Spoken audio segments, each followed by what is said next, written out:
नमस्कार, आप सुन रहे हैं पत्रिका पॉडकास्ट। अब तक हमने सुना शिक्षा के दो प्रकार के बारे में, एक जो हम पढ़कर भूल जाते हैं और दूसरा जो हमें ताउम्र याद रहती है। आइए सुनते हैं आगे। Why and how did you enter the field of education? आपका प्रश्न मुझे एकदम पहले कदम पे ले जा रहा है। मैंने एमएससी किया, फर्स्ट क्लास में किया। उन दिनों में फर्स्ट क्लास बहुत कम होते थे। अप्रैल में परीक्षा हुई, मार्च एंड में या अप्रैल में रिजल्ट लगा मई के समय। उन दिनों में जॉब मिलना बहुत आसान था। मुझे गवर्नमेंट कॉलेज में जॉब मिला। जनरली ये होता था कि जिन यंग लोग आते थे ना मेरे शरीर के उस समय, जो कॉलेज से निकले, उनको हायर क्लासेस दिए जाते थे क्योंकि अभी भी फ्रेश है वो, बाकी कम हुए। लेकिन जून में मैंने ये समझ लिया कि मैं कुछ भी नहीं जानता हूँ।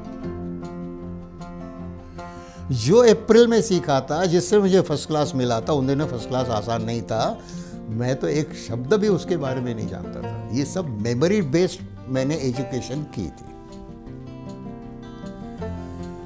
मैं फेस नहीं कर सकता था स्टूडेंट्स को। ये मैं भगवान को बहुत धन्यवाद देता हूँ कि उन्होंने मुझे ये बताया। नहीं तो ये भी कि आदमी नहीं सोचते, वो तो सोचता है मैं सब जानता हूँ, मैं तो एमएससी किया है। लेकिन मैं समझ गया कि मैं कुछ नहीं जानता हूँ। तब मैंने अपने को रिवाइज किया सोचते हुए कि मैं कॉलेज में नहीं पढ़ा सकता, मैं स्कूल में पढ़ा सकता हूँ। उतना तो हो सकता है, पहली बात। दूसरी बात, और जो मेरी स्ट्रेंथ बनी बाद में, लेकिन शुरू में वीकनेस ही कही है उसको, कि मैं तो लाइफ को अच्छा लीड करना चाहता था, एंजॉय करना चाहता था। तो मैंने जैसे अलग अलग जगह अप्लाई किया, तो मुझे नैनीताल से कॉल आई। नैनीताल लोग पैसे की गर्मी होती तो जाते हैं, पैसा खत्म होने पर वापस आते हैं। मैं तो वहाँ जा रहा था तो मुझे वो पैसे दे रहे थे वहाँ रहने के लिए। तो मैंने कहा क्यों ना एंजॉय करूँ, यदि ठीक नहीं लगा तो वापस आ जाऊँगा।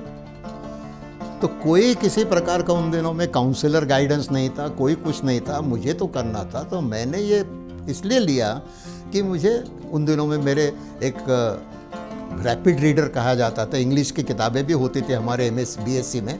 उसमें एक मैन ईटर्स ऑफ कुमाऊं ऐसे एक बुकलेट थी जिम कॉर्बेट पार्क के बारे में, जब उनके बारे में लिखा हुआ। तो मैं एक्साइटेड हो गया कि नैनीताल में ये ऐसा होता है, देखूँ तो नैनीताल, क्योंकि बहुत दूर है, मैं तो उस एरिया में कभी गया ही नहीं था। तो इसलिए दैट वाज अनदर रीज़न। जब मैं वहाँ गया तो मुझे तो पढ़ना तो पढ़ा ही बच्चों को पढ़ाने के लिए।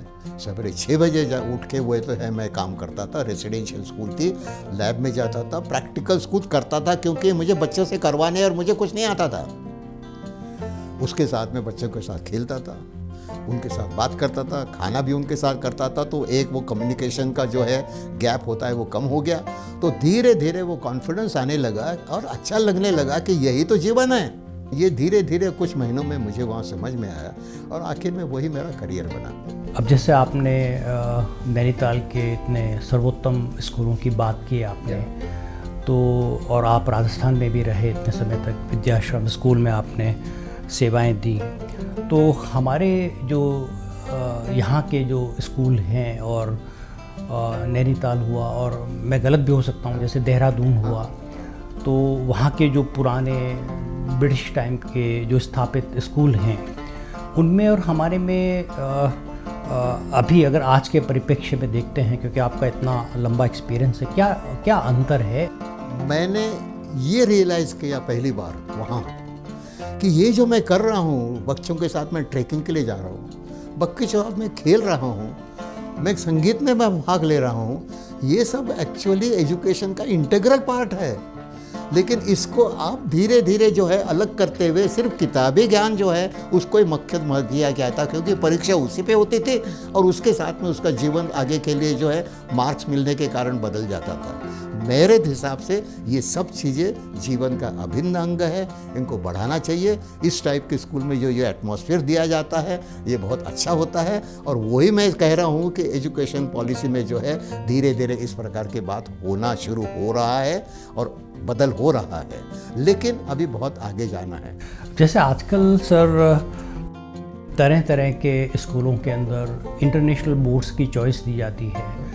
इंटरनेशनल जो बोर्ड्स होते हैं अपने, उनकी एक चॉइस दी जाती है। जैसे कि अगर मैं प्री प्राइमरी में हूँ तो नर्सरी या इन्फेंट या इसके ऊपर की प्रेप क्लासेस में हूँ तो मॉन्टेसरी का एक सिस्टम वहाँ पर आ जाता है। थोड़ा अगर हम ऊपर चलते हैं तो वहाँ पर हमारे पास कैम्ब्रिज कोर्ट और ये कैम्ब्रिज एजुकेशनल सिस्टम एंड दूसरा अपना IB एक सिस्टम आ जाता है। तो क्या ये भारतीय परिस्थितियों के हिसाब से ढले पड़े हैं? मतलब इनकी आज की जो इन पर एक फैशन भी है कि मैं IB पे जा रहा हूँ, तो इनकी रेलेवेंस के ऊपर आपके विचार मैं जानना चाह रहा हूँ, क्या है? सर, आप बहुत अच्छे प्रश्न पूछ रहे हैं। मुझे अच्छा लग रहा है इसलिए है कि इन चीज़ों पे मैंने बहुत सोचा हुआ। मैं जब फॉरेन गया, मुझे बहुत अवसर मिला फॉरेन जाने का, स्कूल में देखने का, सब करने का, ये मुझे अवसर मिला। अच्छे स्कूल देखने का, top school in the world मैंने देखे। मैंने ये देखा वहाँ वेस्टर्न एजुकेशन की मैं बात कर रहा हूँ कि ये चीज़ साधारण होती थी कि बच्चों को इन्वॉल्व करना है। बहुत यानी सब जगह ऐसा हो रहा था।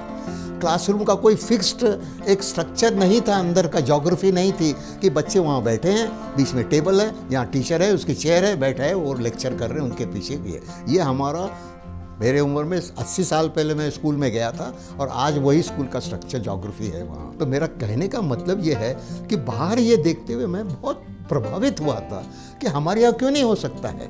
मैं आपको सिर्फ ये बताना चाहता हूँ कि आज का जो नई एजुकेशन पॉलिसी जो है, इसमें ये मकसद दिया हुआ है अच्छी तरह से। अब वो कार्यान्वित कितना करेंगे ये मैं अभी नहीं कह सकता हूँ, लेकिन मकसद बड़ा क्लियर है। इसलिए मैं उस पर बहुत, I am very happy about the whole thing that there has been this paradigm shift in the syllabus that has curriculum that has been done by them. एक बहुत अच्छी प्रेरणादायक एक अलग प्रकार का जो करिकुलम हमारा सामने हमको नेशनल एजुकेशन पॉलिसी ने रखा है, मैं मानता हूँ इसको।